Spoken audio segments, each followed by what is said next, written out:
Don't wait until your paper is due. Okay? Because the improvement, you're supposed to get better and better as the semester goes. But it's painful. It's very painful to watch yourself conduct. But you just get it in smaller dose than killing yourself at the end. Okay? Yeah? Smaller dose. And just improve on that. All right, so Caleb is back to the opening.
Okay. All right, Caleb. A clear sense of passion and energy toward the piece. How big was your choir in your head? Bigger. Yes, bigger. How big? I don't know, capella size maybe. Okay, so that's about close to 40. Okay, I asked that because our gesture is impacted by, to a certain extent, the largeness of our choir, right? If you have 300, you cannot conduct like this, right? Unless you're like 90-some-year-old. There is still a conductor who's doing that. He's about 90, and he's like barely moving, but people will still sing. But for the rest of us, we keep going. Okay, so I asked that because it seemed a little. So you're opening. It's a little.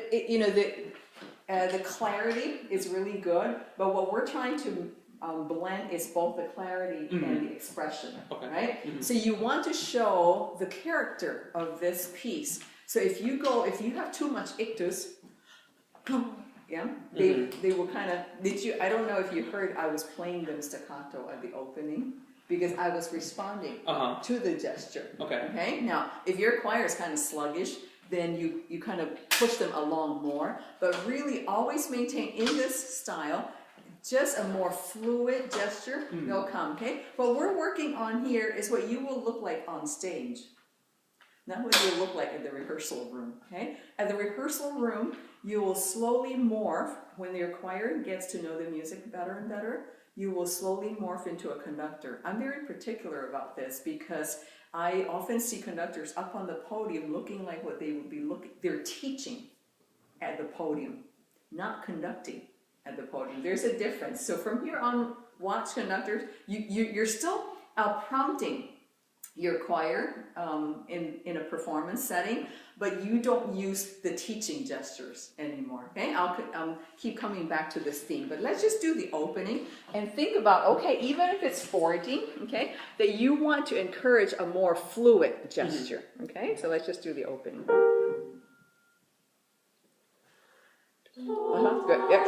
I saw three beats happening, yeah? So the hands, and then the something, and then the head and the eyes or something. Could you just keep it very clear? I'm sorry to freak you out, but it's just, it's to just get started.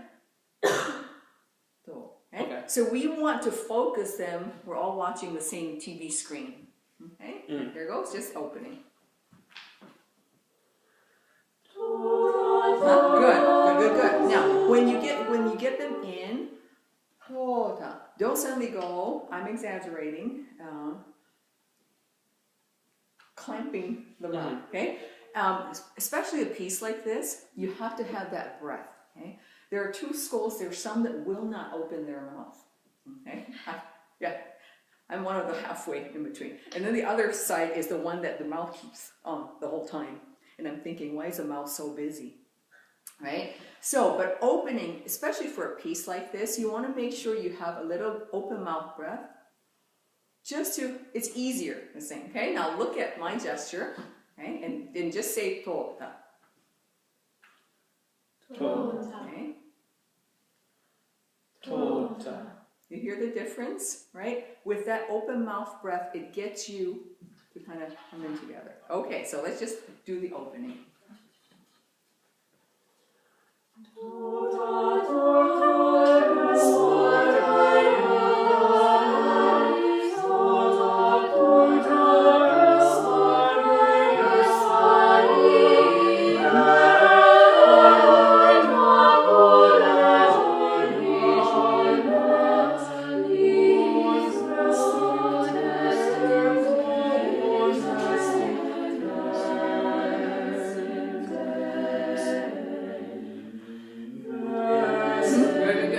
Once we get past that little portion, okay, so just two physical things to point out, okay. There's a little bit more wrist flicking, okay, and that's a tad dangerous because when you put the baton in there, we should be able to just put the baton in and out, but when you start flicking your wrist, your baton will start going like this, okay.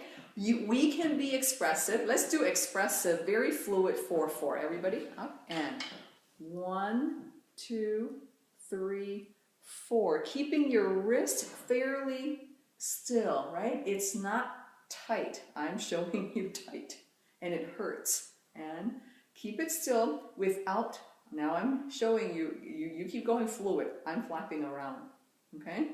It's kind of, okay? Yeah.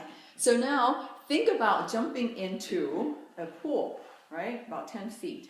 And then you're up there, just feeling that kind of, you know, that movement when you're in a pool. How many of you can swim? How many of you can't swim but still get there? Okay. Yeah. Just, you know what you can do, Emily? Go to like the 3 feet and then sink down. And just do it under the water. Okay? But all I want you to feel is to just kind of feel what the motion when it creates that fluid feel. Okay? All right, so that's one. The other is, Caleb, when you were trying to bring them in, there was a little head and eye motion to get them in. Okay? Which they don't. So it just needs to be on then? Okay. Yeah, you look at them, you've trained them well, they'll come in. Okay? All right, thank you, Caleb. Okay, did I say who's pairing with you? Chin is pairing with you.